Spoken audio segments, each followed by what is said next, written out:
Good morning. Ayun, nag-vlog ako ngayon kasi i-review ko yung setup ng microphone dito na nakakabit sa GoPro 7. Kasi ang dami kong sinubukang microphone na directly kukonek ko dito sa may GoPro 7. Unluckily hindi siya nagfa-function talaga. Hindi siya nadidetect dun sa may preferences dito sa input ng GoPro 7. Hindi niya nadidetect yung external microphone dito sa GoPro. At sumubok na rin ako ng mic adapter, yung Type-C lang, and then meron siyang 3.5mm na plug na ipa-plug mo dun sa mic adapter. Hindi pa ano yun, hindi yun yung talagang GoPro mic adapter. Sinubukan ko lang, pero unluckily hindi siya nagpa-function. Kasi biruin nyo guys, kaya napansin nyo sa mga vlog ko wala akong audio, kasi sinusubukan ko rin ng makakuha ng medyo mura na suitable sa external microphone ko na 3.5mm yung output niya.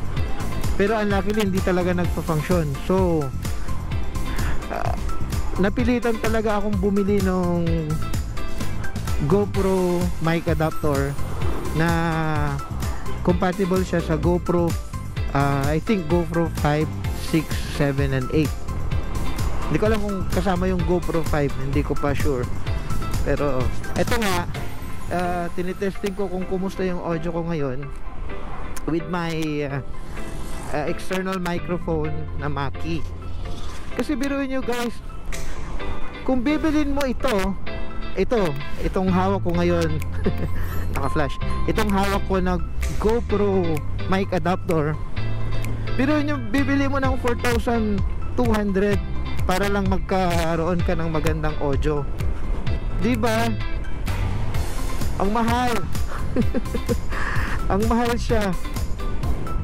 Para lang makuha mo yung good quality audio, isa-sacrifice mong bibili nun. Kaya pinag-ipunan ko. Kaya napansin nyo guys, sa mga vlog ko wala pa akong audio.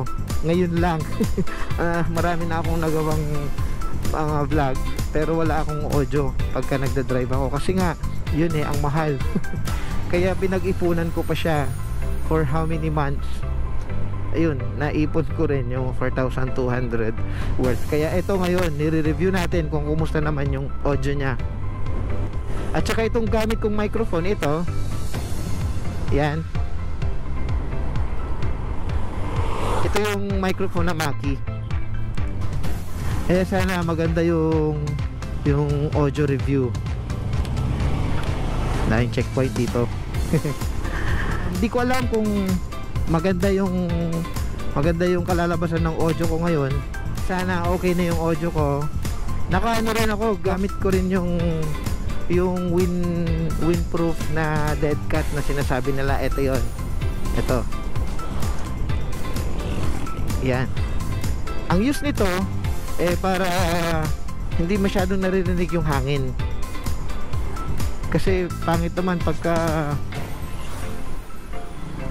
salita ka ng salita naririnig mo yung hampas ng hangin sa microphone. Kaya binabawasan niya yung hangin na pumapasok sa microphone. Yun yung use ng dead cat.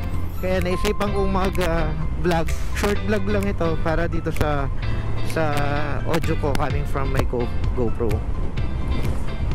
Sana maganda yung outcome para makagawa tayo ng marami pang videos. Okay guys, hanggang dito na lang ang aking short vlog, at sana may natutunan kayo dito sa aking review, dito sa aking review ng aking GoPro mic adapter.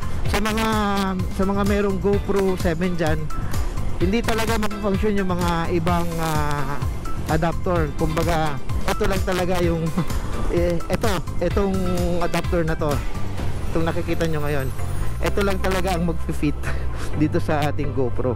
Okay, maraming salamat sa mga nag-subscribe po sa aking YouTube channel, at sana mag-subscribe pa po kayo, at hindi pa ako magsasawang mag-vlog para ipakita yung mga lugar na napakagandang lugar dito sa ating probinsya, at hindi lang dito sa ating probinsya, at maging sa mga karatig probinsya po natin.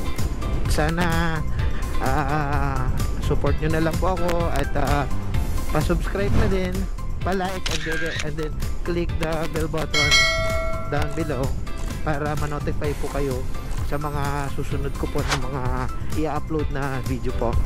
Maraming salamat po sa ating lahat, sa mga ka-riders ko dyan. Ride safe palagi, at ingat sa biyahe lagi.